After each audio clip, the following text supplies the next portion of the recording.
Hey everyone, welcome back to FPL Fran. Today's video is going to be my What We've Learned series, coming back for a third installment for the 25-26 season. This is a video that I tend to record every international break, and it's an opportunity for me to kind of take a step back, think about the sort of macro points of the game. So the team stats that we've seen so far, how I think about teams, how that has changed over the international breaks heading up to now where we're 16 games in, and same with the players too. The one caveat that I'll say that I've created for this video is that we are trying to ignore as many of the AFCON players as possible. The reality about AFCON is that most players, even if they, let's say, have a group stage exit, will not be a part of the game for at least 3 game weeks, I would say. And if any players make deep runs, which is very plausible because we've seen a lot of different winners for AFCON in previous tournaments, you could see players out up until pretty much close towards the end of January, and that can be 5 to 6 game weeks without this player. So I thought that it would be helpful to do a video where we kind of look at a lot of players that I think are available to us and also a lot of teams that are available to us. The majority of the insights in this video actually come from the Fantasy Football Hub Opta Stats tool, which has a lot of advanced data, including the DEFCON data that I'm sharing in this video. If you actually want to make use of a Christmas offer, they actually have a great deal in place, which is where if you don't get a green arrow or a rank rise up until January the 6th and you're using the Fantasy Football Hub Pro Tools, you will actually get a free year of membership off for the next season as well. So have a look at that and check out the link in the description below to get access to the Pro Tools. From a team caveat, I would also say that there's a couple teams specifically impacted by AFCON, right? So to me, Sunderland first, because they're losing 6 players, 3 or 4 of them starting consistent players. Everton hurt a little bit now with Ganagoya and Njai. These are key starters. Brentford, Crystal Palace, not so much, but they do have 1 player each out that I think are very significant in terms of how that impacts the trident that they have in their attack. If you're enjoying this video, please feel free to like and subscribe. Even drop a comment as well to kind of share your thoughts and whether you appreciate the video and the series or not. More than 50% of viewers aren't subscribed, so if you're actually enjoying the content, as I said, please feel free to subscribe. It's free. As far as United, I think that right-hand side is a huge miss. We can obviously say that Mbeumo's not been great as of late, but I think it is a huge miss for United to not have Amad Diallo on the right. Dorgu Dallo is not exactly a pleasant viewing experience, but we will have to see it soon, or maybe we'll have to see different iterations of things like maybe Shaw left wing back, which Amarim has talked about from time to time.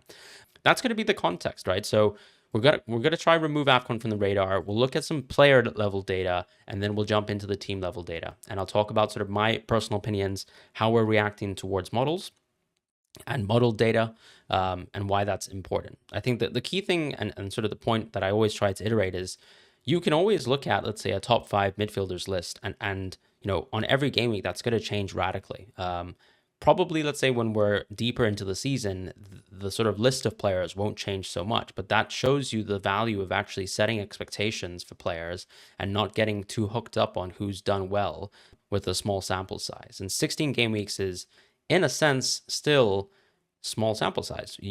A lot of us are building expectations based on players and their career level data going back multiple seasons, or teams and their team level data going back multiple seasons. But you obviously pay more respect towards the shorter sample size. So recent games, recent matches, recent seasons, and of course, even take into consideration context like age, etc. So let's just jump into the player level numbers quickly and get started. So I think from a player level standpoint, one thing I wanted to just almost jump off with is look at all the key positions, look at the key attackers from the underlying stats point of view, right? So looking at specifically NPXG per 90, XAG per 90, which is effectively just expected assists, but expected assisted goals, which I think is a slightly better stat anyways. And then the combination of them is kind of how we're filtering the players by a list. I'm not saying that this is how you should pick players in FPL, but it's just a list and we can talk about how I feel about those players. Keep in mind, of course, anytime you use per 90 numbers, anyone who actually plays less than 90 minutes a game is going to be inferior once you contextualize for minutes. On top of that, they might actually have better numbers because studies have shown that people who come off the bench tend to get better underlying stats on the per 90 basis compared to players who play full games. And that's why, of course, you want to have players that play full matches, because sometimes the added value is not really contextualized purely by data. Haaland, I think, is just a huge asterisk in the forward position. I mean, he almost dwarfs everyone else in NPXG. Bar Mateta, he literally has double of everyone's or triple of everyone's NPXG per 90. And the weird thing with Haaland is this is one of the seasons where he's actually playing close to perfect minutes. So there's really no excuse almost to not have Haaland in your team.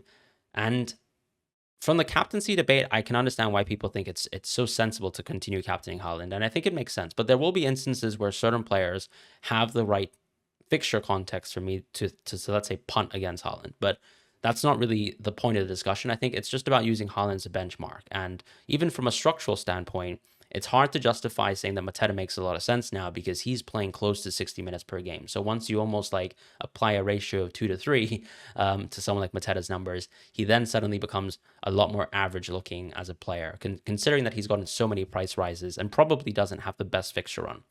Calvert-Lewin, however, has been a standout player, and recently, as of late, he's even gotten penalties because Mecca's not actually playing because I think he's dealing with an injury himself. Ekitike has been absolutely incredible, and this is a player that a lot of people are looking at as a transfer in because the fixture run is good. His underlying stats are probably a little bit murkier because he has had some weird appearances where he's coming off the bench, and I think he hasn't been so effectual. But more often than not, I think in the games that he's started, he's just been absolutely mental. The two recent braces are a good example of that. To me, some of the players here that I don't really love because they don't play great minutes or maybe don't have the best positional share would be like players like João Pedro, Welbeck. Yes, of course, Welbeck is sort of rotating in a way that's beneficial to FPL managers because he's kind of playing the easier matchups, quote unquote. But I think if you're ever in such a precarious minute situation and we're about to have more midweek fixtures and Welbeck is someone who struggles to play 3 fixtures in a week, you're just simply not going to get much value from someone like Welbeck going forwards.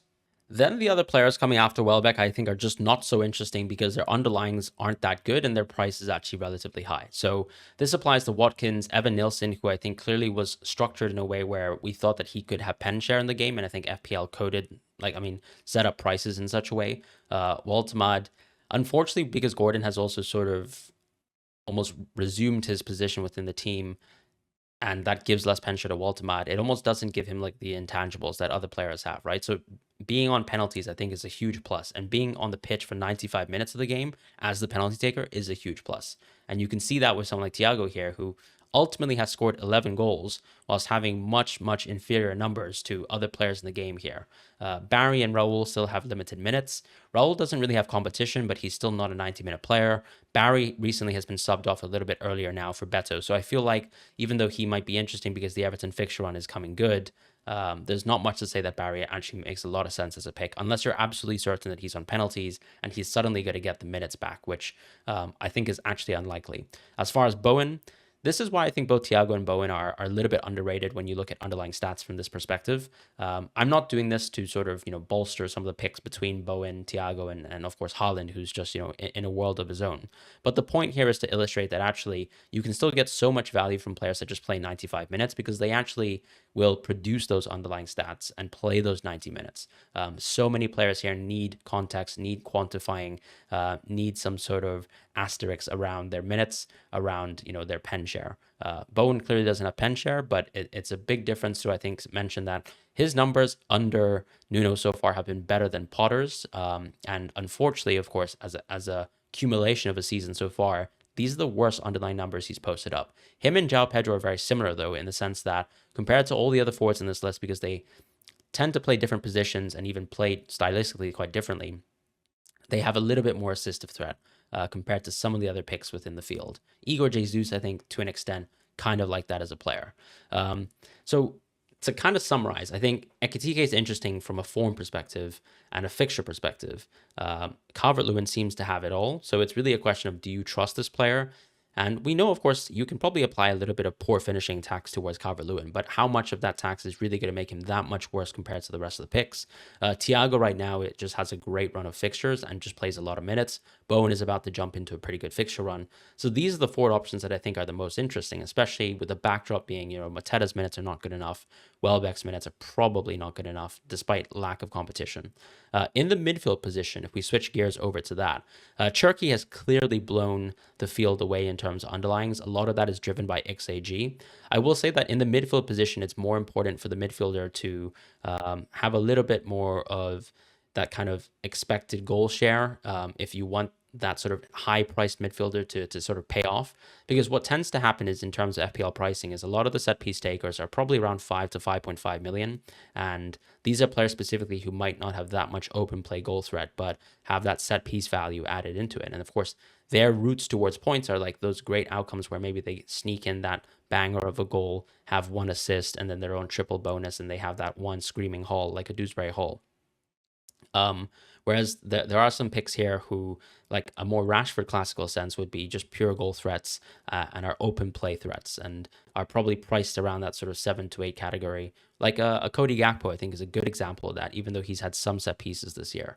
For the City players, you can see Doku there too. Both Doku and Gakpo have muscular injuries. I think Doku will be out for 2025. Gakpo will be out for 2025, but it seems like they might even come back earlier than some of the AFCON players. So that's why I've actually kept them in this list as opposed to excluding them entirely. Cherki, however, has played really good minutes. And I think the key thing for him is, once again, when you're looking at Man City picks as, assets to buy, and this is a great fixture run for City, the question always is, what is the pecking order for Pep right now? What is Pep like? What has Pep been winning with? And what is he likely to stick with, at least in the short term? And I think Cherki almost fits so well with the short term here because Marmoush is out. You have Doku out, and that kind of forces Foden out wide potentially, or still kind of makes Bernardo and Savinho share more minutes on the wide positions, which allows for Cherki to play. He's more of an inside player, to be honest. He's not like an out-and-out winger, but he's just been brilliant, and I'm really enamored by the fact that he actually played 3 matches in 1 week and actually rounded up his last game versus Crystal Palace with a 90-minute game. With Gakpo, I think it's undeniable, as much as we can slander Gakpo as a player, that he just has really good underlying stats as long as he plays for Liverpool. Liverpool have some really good numbers as a team anyways, as attack anyways. And he's a good player from an FPL perspective. I'm not going to comment on whether I think he's a high quality player. Enzo is someone who actually started the season very hot, and him and Ismaila Sarr both share this. Obviously, Ismaila Sarr has been sort of removed because of the AFCON context, but these are both players who I think started off extremely hot in the numbers, and some of the numbers have trickled down a bit, but to be honest, despite the tapering down of the numbers, Enzo is still in a league of his own, and the minutes are very, very good, right? If I had to kind of criticize Doku and Cherki, these are still not 90-minute players, whereas Enzo very much is for the Chelsea team, and that's impressive. As soon as maybe Chelsea's fixture run kind of turns around, there's definitely considerations to still consider someone like Enzo, even though maybe some of the other Chelsea players have outperformed him as of late with maybe inferior numbers. Keep in mind, this is also non-penalty expected goals, so this is not about Enzo being on penalties. The fact that he could be on penalties in certain instances of certain games is just going to be an additional plus. Yeremy Pino, I think I wanted to mention because he's a standout and he's been very brilliant.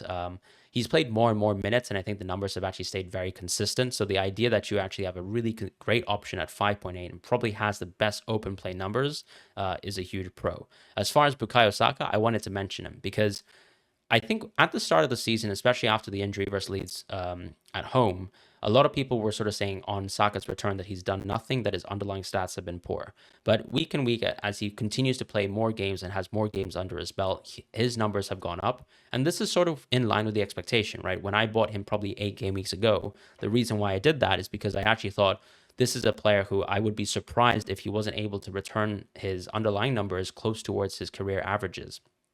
And if you look at the career of Saka, obviously positionally he's moved up across the pitch, but every year there tends to be some sort of incremental shift in terms of the numbers. So the idea that even if he was able to maintain the numbers that he actually started last season with, and that was his baseline, I think it's good enough to say that Saka is someone that you'd expect to have numbers improve. So the point about using expected data is not to really just say, oh, I want to look at just the season only, just the last 5 games. I don't think that's really how you should apply it. You should be kind of thinking about what's the wider context of this person's career. This is a young player still coming back from an injury and likely to work his way back into form, but these are the baselines that he's had in previous seasons. This is what I'm going to expect for Saka to do going forwards, as opposed to in the 5 to 6 games he's played in 25-26, he's not done so well lately. So that's what I would say is sort of my perspective in FPL. Sometimes it won't work, to be fair. Some players will just end up having a poor season, or maybe Saka is one of the few players that can happen in football where you just don't have linear development and suddenly a player just gets a lot worse.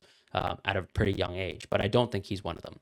Foden is a similar example where the numbers initially weren't great, but he was sort of slowly building them up. And of course, he's hit a critical mass where he's just simply gone into that Foden, I can finish every single ball I strike into the net streak, and he's kind of there. Bruno has great numbers. He obviously has a bit of DEFCON as well. There's not too much to be said about players like Foden and Bruno. I think they're firmly rooted in a lot of teams. With Cunha, the piece here that I wanted to mention is that actually his underlying numbers once again are very, very good. So with guaranteed minutes, it's hard to sort of believe that he's going to be a poor pick for United, despite some recent performances being rather poor. I would say the last 2 games have been positives for Cunha. The Wolves game, the Bournemouth game, he's played well, and that should be enough of a catalyst for him to play well going forwards. Not to mention that players like Mount and Sesko clearly are struggling with like playing 60, 90 minutes every single match. And Cunha is available and fit and ready to do that, whilst Mbumo and Ahmad are off. Minte is great as well. Some recent poor performances, but I think overall for the course of the season, he's been quite good. Keep in mind, though, that he is a little bit more tilted towards that sort of, once again, XAG piece, and he is a set piece taker as well. So I think there is an argument here where you can probably say Minte looks fantabulous, but there's other players here who kind of produce similar sort of numbers to Minte that are maybe a bit cheaper at that sort of 5 million range that you could probably just get away with, especially since he's got fixtures like Arsenal still and requires a bit of rotation. Grealish has good numbers, but once again, I think there's a price point piece there. With Neto, he's actually had a brilliant season, and of course, him and Gordon are both players who are tilted a little bit towards NPXG. I think the key thing with Neto compared to Gordon is that he has much better minutes. So I probably was underrating Neto's minutes this season. Has he overperformed a little bit with the numbers that he's had? Yes, of course, because once you contextualize against Enzo Fernandez, you can probably see him having 5 goals, 3 assists versus Enzo's 4 and 1. Is a little bit off, right? So he's overperforming a little bit, and that's okay. It's not like Pedro Neto is a perpetual overperformer.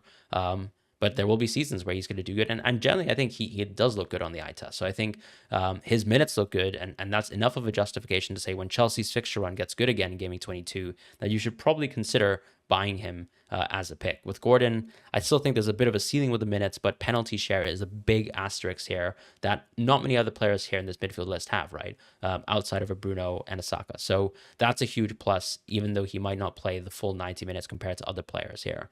Tavernier has some form of pen share, but keep in mind he's not a full sort of 90-minute player. There are matches where, especially with midweek football, we've seen him get benched already. So I think if you're looking to buy him, he almost looks like and serves like a 1-week punt, as opposed to someone who I think I could play perpetually going forwards, even though he's actually at a really good price point. With Semenyo, I think it goes back to the argument of Thiago and Bowen, where if you kind of think about Thiago and Bowen and what they provide from an FPL point of view, the value of these players actually comes down to the fact that they play 95 minutes in a match, and even though their underlying stats are not that good, they will outperform so many players who have better underlying stats, but simply play worse minutes. That can hurt you a lot. A good example of this, once again, is Palmer playing 57 minutes versus Everton. So Palmer's a brilliant player, and obviously once he's fully back fit, which I'm not sure if it will be this season because groin issues are a bit weird, and you can see obviously across Europe, a lot of players are struggling with groin issues. And that's kind of hurting their minutes overall and how clubs are managing their rest. But someone playing 57 minutes takes away the second appearance point. It takes away the clean sheets. It takes away the additional bonus. So whilst, yes, of course, we're in the field of investing into players who score goals and get assists, they kind of need to play enough minutes that allow them to benefit from the additional surpluses like the bonus points. As far as Wilson, he's obviously massively improved as of late. And I think the key thing for him is now he's becoming much more established in terms of getting consistent minutes. In the past, he was probably more of like a 65, 75-minute sub. Now we're starting to see subs, in the high 80s. And I think that's kind of the big turning point here, where if he is to be as valuable as people perceive him now, obviously with the great returns that he's had coming off of that Burnley sort of 3 return haul, you're basically asking for him to, I guess, play 85 minutes a match. And I think he's capable of doing that going forwards because they don't have the craziest fixture schedule in terms of, rotating fixtures and stuff like that. Rutter is kind of boring, so I'll skip past him. Dewsbury Hall, I wanted to add, obviously, even though he's injured and has a hamstring injury and probably isn't going to play in 2025 again. But I wanted to suggest that players like Stack and Dewsbury Hall are not too far apart from each other, right? The numbers are very close because this is what happens when you have a pretty significant piece of set piece share, have some open play attacking potential, and we have a lot of value basically in this sort of 5-point-X position in the midfield compared to, let's say, the forward position where really the only one who actually holds any value at all, in my opinion, right now is Dominic Calvert-Lewin at that price point. So the reason why I think a lot of people are moving to 4-5-1 or moving into a 3-5-2, 4-4-2 hybrid is simply because of this. That fifth midfielder probably has just inherently much more value than the forward, unless, of course, you're going to repivot back into Dominic Calvert-Lewin. From the defensive point of view, I just wanted to call out some really, really top defenders. I haven't excluded anyone in this list other than the AFCON players, as I said. So while someone like Mateus Nunes is getting a lot of hauls, whilst Guardiola's getting a lot of hauls, it's exceptional what Nico O'Reilly's doing. It's exceptional what Urin Timber is doing. These are players who are consistently getting into the box, are involved in set-piece actions. Calafiori as well, more so from open play. These are players who are all specifically from a defensive point of view tilted towards having a really good NPXG per 90. And it's kind of crazy when you contextualize that some of these defenders are actually having better numbers from NPXG per 90 than some of the midfielders that we just looked at who are, almost on like a top midfielders list. So better numbers than Dewsbury Hall, for example, who's already scored 4 goals. So I think there's enough context here to suggest that all of these defenders can actually get some pretty nuclear hauls in the future. And I really do like them. And that's why I still champion someone like Nico O'Reilly over Mateus Nunes, even though he himself is nailed too, and also is another good FPL pick. Dalot does play for Man United. Yes, of course, I'm aware of that, but he is quite attacking as a player. And I think these are interesting numbers to kind of contextualize, especially since we think the minutes will be nailed for him for AFCON. Gabriel and Guehi are pure set-piece threats, and it's just so impressive to see what they've done. Of course, Guehi scored a screamer versus Villa as well. I guess a defender every season is capable of doing that maybe once or once, per X seasons. But the main threat towards these players are how dominant they are in set pieces. And they're still, ahead of their peers from that aspect. And I just wanted to sort of give credit to these defenders, especially since we're going to be eyeing back someone like Gabriel in the future. Or maybe if you haven't bought into Mark Guehi and want to invest into Crystal Palace defense, he is a player. Or if you want to shop cheap, Dalot is an option. As far as the other player level numbers, I wanted to share some of the odds projections. This is from my friend FPL Shadden. Unfortunately, the player level sort of odds projections are not available after Game Week 16. So this data is actually Game Week 15 level data. So you don't have the additional, for example, brace from Haaland factored in. Just keep that in mind as an asterisk. All I'm going to say is to contextualize them against the underlying data. There's from the goal perspective, I think the only thing to call out is obviously we're starting to see a lot of drop off in terms of expectations for Isak and Gyökeres, who I haven't even mentioned because we know we don't really rate them right now. Same with Raul, same with Watkins, and I think that's mostly minutes for Watkins. Strand Larson, because Wolves have just been shocking, and to be honest, other than that, I think there's not too much to really be said, right? Some of the players here on this list have just been in pretty hot form or simply haven't had good enough minutes. João Pedro and Bowen, as you can see, have less goal expectations compared to some of the other forwards here, simply because they're, once again, a little bit more assist share dominant than some of the other forwards in the game who are almost purely goal dominant. And Ekitike is clearly rising on this list. And I think the biggest thing that I would take away from this is I would love to check myself where Ekitike is going to be in terms of the season-long projections after another great performance versus Brighton. So that's 2 braces in a row, and the markets, as per this odds graphic here, only reacted to the brace in the previous match. As far as assists in that graphic as well, there's not too many players that we haven't mentioned, I think, outside of maybe Morgan Rogers. He's clearly had a brilliant season, but I think one of the pros to Morgan Rogers in terms of why he always comes up in these lists, in these odds lists, is because he actually is a full 95-minute player. So the markets almost are projecting that Rogers would play basically like a crazy high minute season. So, somewhere that could be like close to 3,000 minutes, and not many players are able to do that. So it's not necessarily saying that they expect Rodgers to be absolutely essential, on a per game basis, but rather he will just play a lot of the fixtures and eventually get a lot of his goals and assists by simply just appearing on the pitch. Other options here I don't think are particularly interesting. It is interesting to know that Bowen and Pedro are one of the few forwards here, but a lot of the other picks here I think don't have the best of minutes necessarily, are injured, or you're probably still going to shop for maybe more of the goal threat options. I will say that Neto and Szoboszlai being on this list is interesting because they are some of the forwards, or the midfielders rather here, who have a little bit more of a mixed threat as well. As we know, Sobo obviously could take penalties for Liverpool over this AFCON run, and with Neto just simply has fantastic minutes for Chelsea. So we're now going to round off here with the DEFCON odds numbers for the FPL players.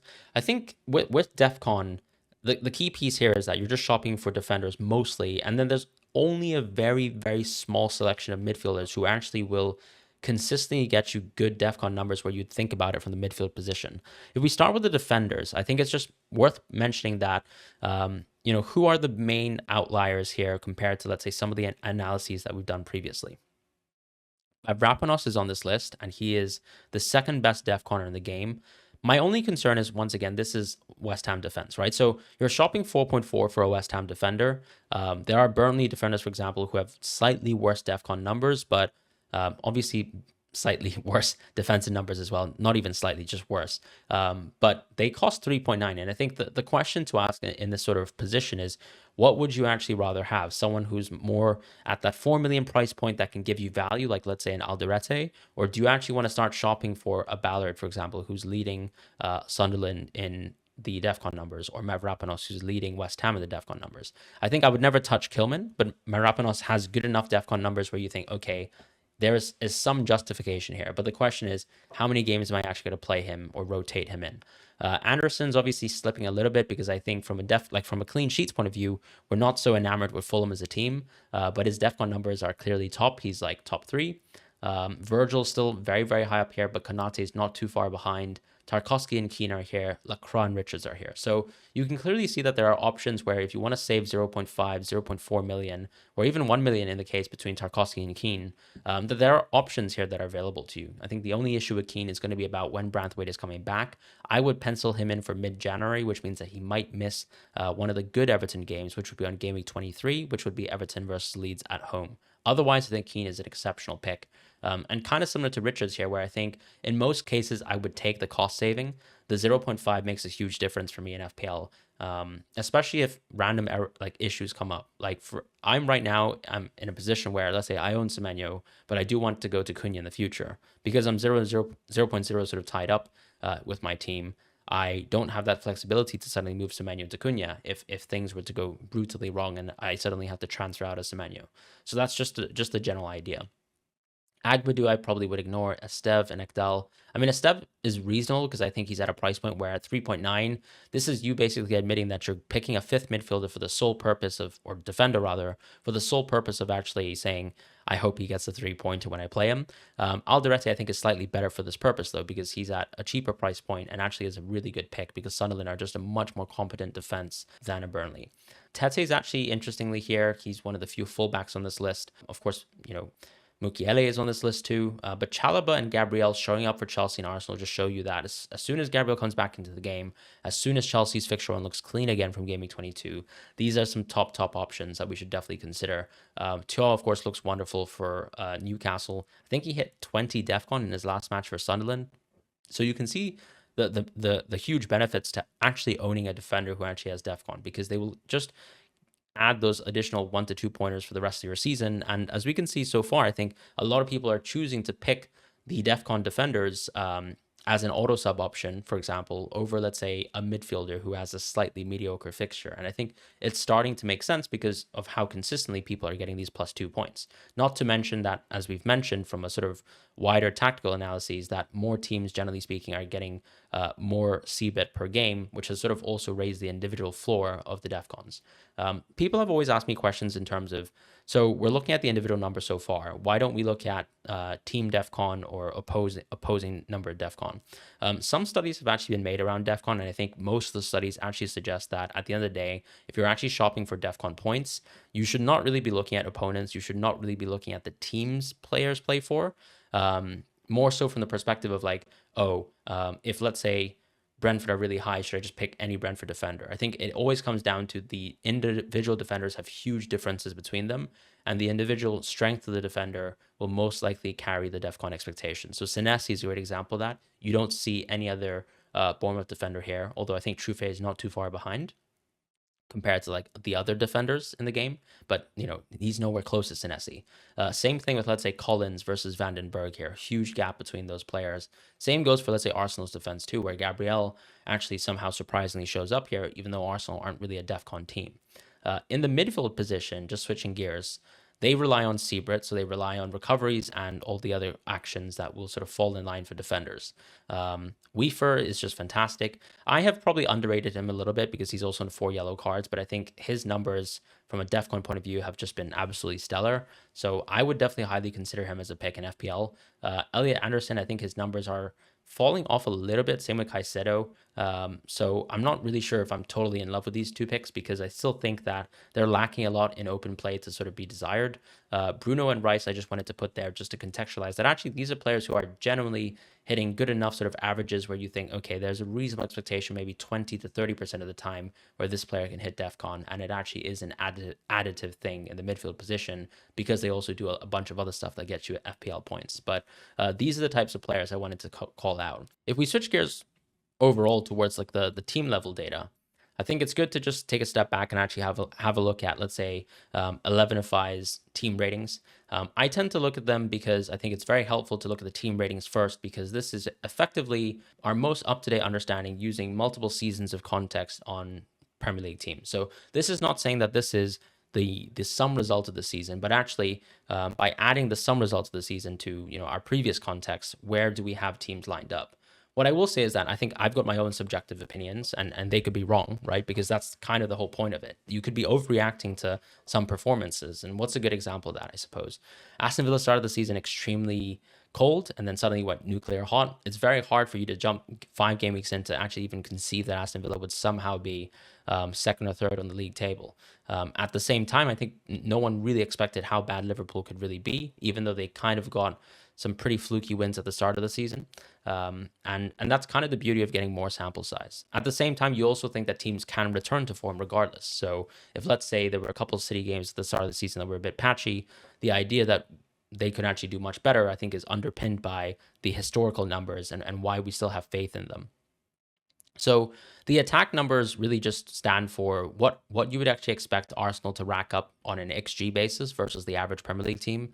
And then on the defensive basis, it's almost the expected goals conceded versus the average Premier League team. As you can see, I think the biggest thing to call out here is, of course, Arsenal stand completely alone in terms of the gap on defense. That 0.32 gap is just mental because you don't see that sort of gap between a City and a Liverpool and a Chelsea and a Newcastle or even a Crystal Palace.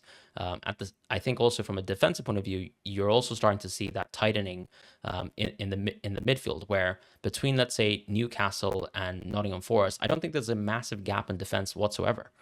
If anything, teams like Leeds and Sunderland probably have numbers that probably could be adjusted in the future as well to a bit more of a positive position, because they've actually shown to be pretty competent defenses. And I think we have really good parity in the Premier League within defense. Where we don't have parity, I think, still is maybe more so on attack, but it hasn't necessarily played out yet in terms of the league table too much. Newcastle's a team in 5th where I think they could probably drop a little bit more. I have not been too impressed with their performances, and I'd imagine also if you looked at the team rating sort of improvement or deprovement, that they've just gotten worse. Palace and Brighton have been pretty consistent. United actually I think are probably at the highest that they ever have been, because I know the 11FI model is not rated United in years past. But I think the numbers for United, definitely from the attacking point of view, have been good, right? I don't think there's too much to really skirt around there. They've improved, at least like from the bottom of the pit of Amorim at the end of last season. And I do look forward to seeing how they can sort of play and kick on and hold up their numbers during AFCON. Bournemouth, to me, started the season pretty hot and then actually got pretty bad. And I think the underlyings are starting to marry up to that. Spurs have gotten worse and worse and worse, and I think they've always been bad this season. Brentford have been pretty up and down. I think there's been good performances here and there where they've surprised, and then suddenly there's performances like the Tottenham game and even, let's say, the Leeds game where I don't think they were particularly impressive. Everton, I think I've been impressed by, but they obviously have probably spent a couple of years being a pretty poor attack. I think this season the attack has obviously looked much better, just because you can see there's 3 to 4 attacking upgrades that make the team different, but they're going to lose 2 of them over this run. But the defensive numbers are still very, very strong for Everton. And Fulham, to me, continue to be a little bit more dismaying. Same with Nottingham Forest too, where I think these are the 2 teams where I think after Everton, there's a bit of separation for me as well. And I think Leeds and Sunderland are probably 2 teams that I think would expect to get closer towards Fulham and Forest over the course of the season, just from what I've seen, right? This is sort of my own intuition. West Ham have looked okay, to be honest, and I feel kind of bad for them that they've lost to Villa. But Nuno, I feel like performance-wise, last 2 to 3 games from what I've seen have improved. It would be interesting to see if they can actually hold up those results, because that's sort of the beauty of actually having a team rating model, that you don't over, I guess, index after a 2 to 3 game sample size. And I think that nothing else to be said about Wolves and Burnley, because they are teams to target every single week and nothing has changed. From a team perspective, if we just kind of like look at this season alone and, benchmark the team ratings for one thing, and then compare it to the team ratings now for attack and defense. What I've done is shown the attack XG numbers, but then actually sorted the teams by NP per 90. I think it makes more sense to see how the teams are doing in open play and set pieces, of course, and take away the only set piece, which is penalties, because that can change quite a bit, I think, towards the end of the season. Although I totally accept the idea that some teams are just better at drawing penalties. Before Dango joined Brentford have always been a really good team at getting penalties. We remember numerous Mbumo penalties. They're a team that is more geared towards setting up around set pieces and trying to extract the maximum out of every single football game and action.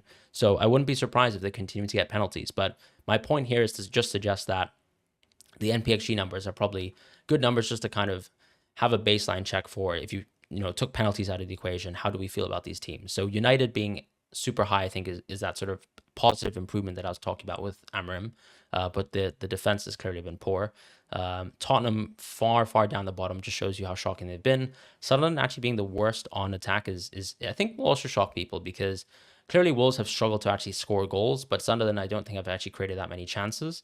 But I would also give them credit in the sense that they've maximized on these kind of opportunities that are probably not properly contextualized just yet. Like, for example, maximizing on set pieces, on how to win second rebounds, things like that. And I guess the dark arts of football, which from a data perspective, I think there are sites and websites that kind of like look at this, but it is very technical. But yeah, Sunderland have been impressive in terms of how they've been able to overperform. Villa too, towards an extent, as you can see with the numbers not being that great. Otherwise, I think the drastic drop off in Newcastle, is something that's quite stark. Leeds actually being mid-table in attack and Everton, as I said, like these are two teams where I think from an attacking point of view, my expectations for them have definitely improved over the course of the season, but they will struggle, especially Everton with the AFCON, as I've mentioned. Palace have shown market improvement in terms of attack, and Brighton, I think, have always been very consistent in being a good sort of data team, but where Palace has improved even more so, I think, is on defense. And if we shift gears to that and look at NPXG per 90, which is effectively, your average goals conceded versus the opponents that you've had so far, non-pen. Once again, the gap on Arsenal is just ludicrous. 0.60 is some mental stuff. As you can see, the team rating model is still, I guess, still unreliant to be that ambitious on Arsenal's defense, which just shows you how impressive they've been. Newcastle and City, I feel like, are on a tier of their own, and then suddenly you've got teams like Palace, Liverpool, and then suddenly the rest of the pack, where, as I said, there's quite a big mid-table in terms of the quality of defense, and I think there's a lot of parity there. And if you compare that, for example, to attack, there's much more of a gap in terms of like tier 1, tier 2, tier 3, tier 4 teams in the Premier League. So that's just something to mention. I think that's also why, as long as you pick defenders, generally speaking, who rotate well and have good fixtures and have good DEFCON baselines, you can kind of go with so many different 4.5, 4.6, 4.2, 4.0 defenders this season, because there's enough good teams and variety within the teams to allow you to be quite flexible with defense. At the same time, though, there's Arsenal defense sitting right there. And Chelsea clearly have overperformed a bit, because they're a team that right now I think have more clean sheets than Arsenal. And I'm not saying clean sheets aren't deserved, but it's just a question of, if you were to, let's say, make a bet for the rest of the season and set expectations, would you bet on Arsenal or would you bet on Chelsea? I personally would still back Arsenal, but I can understand why people have a different viewpoint, because you can also just mention, I don't know, I don't trust Hincapié as a player, or I don't trust so-and-so, whereas I trust Sanchez. How funny things change. But that's kind of what I wanted to give in terms of team context. The biggest changes, as I said, when you compare it towards the team rating model, is exactly how good Leeds United have been, Sunderland towards an extent, especially on defense. Other than that, I think actually we have a pretty good understanding of, let's say, how good the Premier League teams have been. I don't think expectations have massively shifted in terms of teams outside of Villa, right? Who obviously, with the league table positioning that they have, it's pretty miraculous to see what they've done. I would love to see more performances going forwards where their underlyings are a bit better. I think they did do that and achieve that versus Arsenal, where it was a great game played, and Brighton, where they actually definitely deserved the comeback and the win. So there's enough context there to suggest that there can be more improvement from Villa from an underlying perspective, and maybe they can hold up the results that they've had so far. But they're a classical team where I think I'd probably bet on them to do worse. Although, of course, if I bet on them so far, I would be a losing man.